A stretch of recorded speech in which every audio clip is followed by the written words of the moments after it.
மீனாட்சி வா. நான் அப்புறமா கூப்பிடுறேன். வா வா மீனாட்சி. இவதான் மீனாட்சி. மீனாட்சி, நாங்க சொல்லியிருந்தோம்ல, இவர்தான். பேரு ஆதித்யா. ஹாய். வணக்கம்.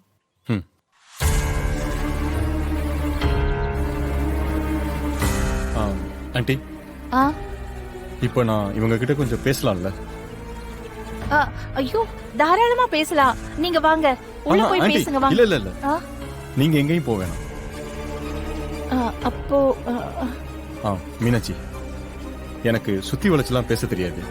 எனக்கும் அப்படி பேசுறது பிடிக்காது. எனக்கு உங்களை ரொம்ப பிடிச்சிருக்கு.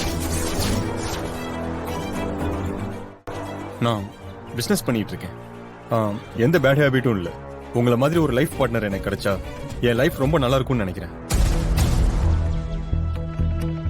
உங்களுக்கு என்ன பிடிச்சிருக்கா? அதுக்கு முன்னாடி உங்ககிட்ட ஒண்ணு கேட்கலாமா? Yeah sure, anything. நீங்க ஒரு பெரிய பிசினஸ் மேன், பெரிய இடத்துல இருக்கிறவரு. உங்களுக்கு எப்படி என்ன பிடிச்சிருக்கு? என்ன மாதிரி ஒரு நார்மலான வீட்டை சேர்ந்த பொண்ண ஏன் மேரேஜ் பண்ணணும்னு நினைக்கிறீங்க? உங்களுக்கு இப்படி ஒரு டவுட் வந்தது தப்பே இல்லை. ஏன்னா நம்ம சொசைட்டி அப்படிதான் இருக்கு. பணம் பணம் கூட தான் சேரும், அப்படிதான் சொல்லி வச்சிருக்காங்க. ஆனா நான் அப்படி இல்லை. ஃபார் எக்ஸாம்பிள், எனக்கு பிடிச்ச ஒரு டிஷ் 5 ஸ்டார் ஹோட்டல்ல இருந்தாலும் சரி, இல்ல சாதாரண ஹோட்டல்ல இருந்தாலும் சரி, அதை தேடி போய் சாப்பிடுவேன். எதுலையுமே எனக்கு ஸ்டேட்டஸ் முக்கியம் இல்லை, என் மனசுக்கு பிடிச்சிருக்கணும், அவ்வளவுதான். இதை நான் சும்மா வார்த்தைக்காக சொல்லலைங்க.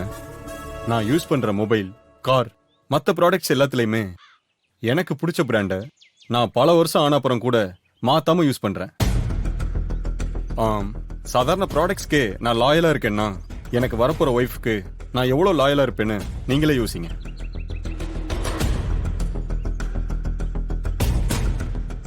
சரி, இப்ப சொல்லுங்க, உங்களுக்கு என்ன பிடிச்சிருக்கா?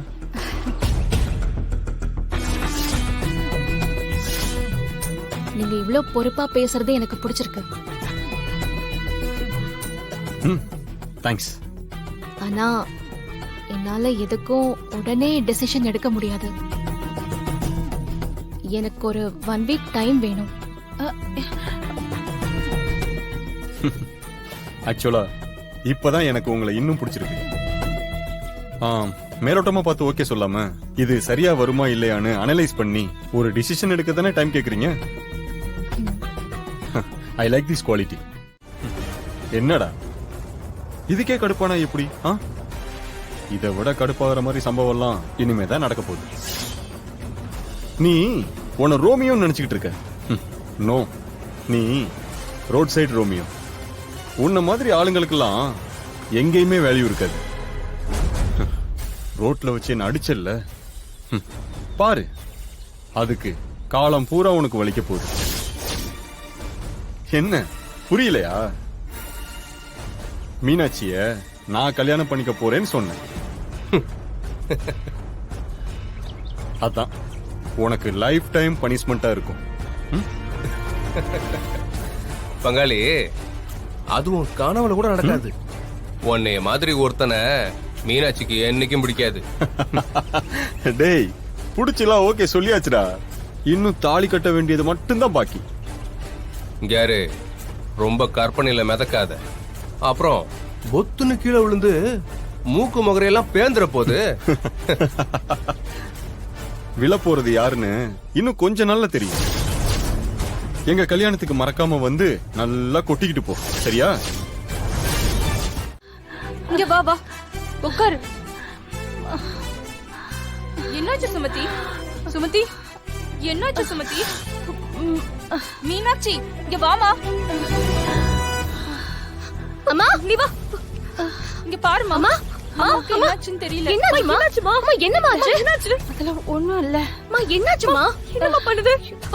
அக்கா, என்னக்கா ஆச்சு? நல்லா தான் பேசிட்டு இருந்தா, திடீர்னு மூச்சு வாங்க ஆரம்பிச்சிச்சு. ஐயோ ஐயோ, அம்மா, ஹாஸ்பிடல் போலாம் வா. ஐயோ வேணாம். அம்மா, ஐயோ,